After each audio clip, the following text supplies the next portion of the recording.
Hello everyone, मेरा नाम गरिमा है और इस वीडियो में हम लोग पार्टनरशिप का मेरिट्स और डीमेरिट्स पढ़ने वाले हैं। प्रीवियस वीडियो में मैंने आप लोगों को पार्टनरशिप क्या होता है और उसके कितने टाइप्स होते हैं, एलएलपी और डिसोल्यूशन, ये चार चीज़ कवर कर चुकी हूँ उस वीडियो में। ठीक है, अगर आप लोगों ने नहीं देखा है तो उसको आप लोग देख लीजिएगा ज़रूर से। और इसमें हम लोग मेरिट्स एंड डीमेरिट्स करने वाले हैं। और मेरिट्स जो है उसका एक शॉर्ट ट्रिक मैं आपको बताऊँगी जिससे आप बहुत ही आसानी से उसको रिमेंबर कर सकेंगे। ठीक है, तो चलिए शुरू करते हैं। तो देखिए, थोड़ा सा हम रिकैप दे देते हैं आपको। पार्टनरशिप क्या होता है? बेसिकली एक एग्रीमेंट होता है दो या दो से ज़्यादा लोगों के बीच में, जो सब लोग मिल के काम करते हैं और प्रॉफिट्स एंड लॉसेस को झेलते हैं। ठीक, अब इसके मेरिट्स में पहला मेरिट्स है बैलेंस्ड जजमेंट। इसका क्या मतलब होता है? जब पार्टनरशिप में इतने सारे पार्टनर्स होते हैं, ठीक है, सबके पास अपनी अपनी स्किल्स हैं, सब अपने अपने फील्ड में कहीं ना कहीं उनके पास नॉलेज है, तभी वो पार्टनर बने हैं। ठीक, तो जब इतने सारे लोग हैं तो उस फर्म में कोई भी गलती होने के चांसेस बहुत कम हो जाते हैं। जब कोई इंसान बिजनेस को अकेले चलाता है, जो कि हम लोगों ने सोल ट्रेडर में पढ़ा, तो वहाँ पर गलती होने के चांसेस ज़्यादा होते हैं, क्योंकि अकेला इंसान क्या क्या करेगा। लेकिन यहाँ पर जैसे कि बहुत सारे पार्टनर्स होते हैं, तो यहाँ पर हर चीज़ में जो जजमेंट होता है वो बैलेंस्ड रहता है। ठीक, सेकेंड है कॉशियस अप्रोच। जैसा कि हम लोगों ने पढ़ा है कि जो पार्टनरशिप होता है उसमें उन लोगों की लाइबिलिटी अनलिमिटेड होती है। अनलिमिटेड लाइबिलिटी का ये मतलब होता है कि अगर फर्म को कोई भी लॉस होगा तो जो हमारे पार्टनर्स हैं उनका पर्सनल एसेट्स का भी यूटिलाइजेशन होगा। सिंपल भाषा में बता रहे हैं, अगर मान लीजिए कोई एक फर्म है, उसका घाटा हो गया, लॉस हो गया, तो उस कर्जा को चुकाने के लिए उन पार्टनर्स के पर्सनल जमीन जायदाद को भी बेचा जा सकता है। ये होता है अनलिमिटेड लाइबिलिटी। ठीक, तो यहाँ पे कॉशियस अप्रोच का ये मतलब है कि पार्टनर लोगों को पता है कि उनकी लाइबिलिटी अनलिमिटेड है, तो वो लोग बहुत ही सतर्क रहते हैं हर चीज़ में, कोई भी डिसीजन लेने से पहले 10 बार सोचते हैं। ठीक है, नेक्स्ट देखते हैं ईजी टू फॉर्म। जैसा कि सोल ट्रेडर में हमने पढ़ा है, वो भी ईजी टू फॉर्म होता है, ये भी ईजी टू फॉर्म है। इसमें ज़्यादा फॉर्मेलिटीज़ हमें करने की ज़रूरत नहीं होती है। आने वाले वीडियो में हम लोग कंपनी के बारे में पढ़ेंगे। कंपनी में बहुत सारी फॉर्मेलिटीज़ होती हैं, अगर कंपनी से इसको कंपेयर किया जाए तो इसमें फॉर्मेलिटीज़ बहुत ही कम होती हैं।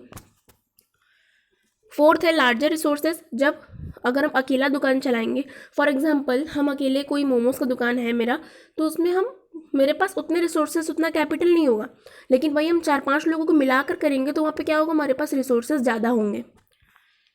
प्रॉम्प्ट डिसीजन मेकिंग, यहाँ पे पार्टनर्स कम होते हैं। ठीक, यहाँ पता है एक बात, किसी में किसी के मेरिट्स को उसका डीमेरिट बना दिया गया है। ठीक है, जैसे कि अभी आप लोग इसमें पढ़ रहे हैं प्रॉम्प्ट डिसीजन मेकिंग, यानी कि यहाँ पे जो डिसीजन होता है फास्ट होता है। लेकिन अभी आप इसके डीमेरिट्स में पढ़ेंगे ना, उसमें लिखा होगा डिले इन डिसीजन। तो एक चीज़ को उसकी अच्छाई बता दिया और उसी चीज़ को उसकी बुराई भी बता दिया है, सिर्फ उसमें एक्सप्लेनेशन चेंज है। जैसे कि इसमें अगर हम लोग इसको सोल ट्रेडर के मुकाबले देखें तो इसमें डिसीजन डिले होगा, वहाँ अकेला इंसान है, जब उसका जो मन डिसीजन ले लिया। लेकिन अगर हम इसी को कंपनी के मुकाबले देखें तो कंपनी के मुकाबले इसमें डिसीजन तेज़ी से होता है, फास्ट होता है। ठीक है, तो अब देखिए, अब हम आपको इसका शॉर्ट ट्रिक बताने वाले हैं। देखिए, ये 5 है, 5 में सबका पहला पहला वर्ड देख लीजिए। बैलेंस जजमेंट का बी हो गया, कॉशियस अप्रोच का सी, इजी टू फॉर्म का ई, फिर लार्जर रिसोर्सेज का एल हो गया, और पी हो गया प्रॉम्प्ट का। तो देखिए बी सी एल्प, मतलब देखिए ये लर्न करने का बस अपना तरीका है, हम जिस तरीके से लर्न किए हैं वो आपको बता दे रहे हैं। अगर आप इस तरीके से इसको लर्न कर लेंगे, बी सी एल्प, ये अपने मन में शॉर्ट कोड रखिए। बी से हो गया आपका बैलेंस जजमेंट, सी से हो गया कॉशियस अप्रोच, ई से हो गया इजी टू फॉर्म, एल से हो गया लार्ज रिसोर्सेज, और पी से हो गया प्रॉम्प्ट डिसीजन। मेरे साथ इसी को 2-3 बार बोलिए और इसको रट लीजिए। ये शॉर्ट कोड से आपको 5 ठो याद हो जाएगा, और लॉन्ग क्वेश्चन में 5-6 काफ़ी होता है। ठीक, तो यहाँ पे हम लोगों ने मेरिट्स कवर कर लिए हैं, अब डीमेरिट्स की ओर चलते हैं। डीमेरिट्स क्या क्या हो सकते हैं पार्टनरशिप के? फर्स्ट है इंस्टेबिलिटी। इंस्टेबिलिटी मतलब कि इसमें भी देखिए, जैसे जो सोल ट्रेडर हम लोगों ने पढ़ा, हम हर चीज़ प्रीवियस वाला भी बता रहे ताकि आप हर चीज़ को करेक्ट कर सकें। तो सोल ट्रेडर में भी इंस्टेबिलिटी होता है। ठीक, क्यों? क्योंकि वो मान लीजिए वो अकेला इंसान चला रहा है, अगर उसको कुछ हो गया तो तुरंत उसका बिजनेस बंद हो जाएगा। वैसे ही पार्टनरशिप में भी यही होता है। ठीक, इंस्टेबल होता है, कभी भी ये बंद हो सकता है। डेथ पे, इंसॉल्वेंसी पे, ल्यूनेसी पे, ठीक। सेकेंड है लिमिटेड रिसोर्सेज। अब आपको एक बहुत इंपॉर्टेंट चीज़ बताने जा रहे हैं, इसको ध्यान से सुन लीजिएगा। अभी देखिए हम लोगों ने पढ़ा मेरिट्स में लार्जर रिसोर्सेज। देखिए अभी हम लोगों ने मेरिट्स में लार्जर रिसोर्सेज पढ़ा, इसका फ़ायदा था ना ये कि इसमें रिसोर्सेज ज़्यादा होते हैं। और वही देखिए डीमेरिट्स में आपका लिमिटेड रिसोर्सेज आ गया। तो आप लोग सोचेंगे एक तरफ कह रहा है लार्जर है और दूसरी तरफ कह रहा है लिमिटेड है, तो सही कह रहा है। लार्जर रिसोर्सेज है सोल ट्रेडर के मुकाबले, मतलब सोल ट्रेडर्स के मुकाबले पार्टनरशिप में ज़्यादा रिसोर्सेज है, लेकिन कंपनी के मुकाबले पार्टनरशिप में कम रिसोर्सेज हैं, इसीलिए इसको डीमेरिट में भी लिख दिया है। समझे, एक सिक्के का दो पहलू होता है ना, वैसे ही। होप्स आपको ये चीज़ समझ में आया होगा, और अगर ये समझ में आया तो इस वीडियो को लाइक जरूर कर दीजिएगा। ठीक, तो आपको फर्स्ट और सेकंड समझा दिए। थर्ड है अनलिमिटेड लाइबिलिटी। अभी हम लोगों ने मेरिट्स में कॉशियस अप्रोच पढ़ा ना, तो इसमें क्या होता है, देखिए पार्टनरशिप की लाइबिलिटी अनलिमिटेड होती है।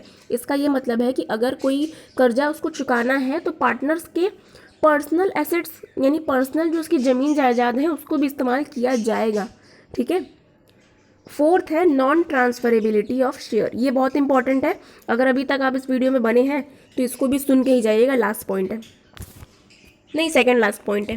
ठीक है, तो देखिए नॉन ट्रांसफरेबिलिटी ऑफ शेयर का क्या मतलब होता है कि कोई भी पार्टनर अपना जो हिस्सा है, कोई भी पार्टनरशिप फर्म होती है तो उसमें हिस्सा होता है ना, जैसे 1/2 मेरा होगा, 1/3 इसका फॉर एग्जाम्पल, तो हम अपना हिस्सा किसी और को नहीं बेच सकते हैं। ठीक, हम ये नहीं कह सकते कि नहीं आज से हम इस पार्टनरशिप फॉर्म में काम नहीं करेंगे, मेरे जगह ये काम करेगा या मेरे जगह ये काम करेगी, ये हम कभी भी नहीं कर सकते हैं। ठीक, इसमें हम हमारे हिस्से को यानी हमारे शेयर को कभी भी ट्रांसफ़र नहीं कर सकते हैं। ठीक, ये इसका सिंपल सा मतलब था। फिफ्थ है कॉन्फ्लिक्ट बिटवीन द पार्टनर्स। आप लोगों ने सुना होगा कि जहाँ पे बर्तन रहेगा वहाँ आवाज़ करेगा ही, तो एज सेम जहाँ पर इतने सारे पार्टनर्स होंगे तो हो सकता है कि कभी कभी उन लोगों में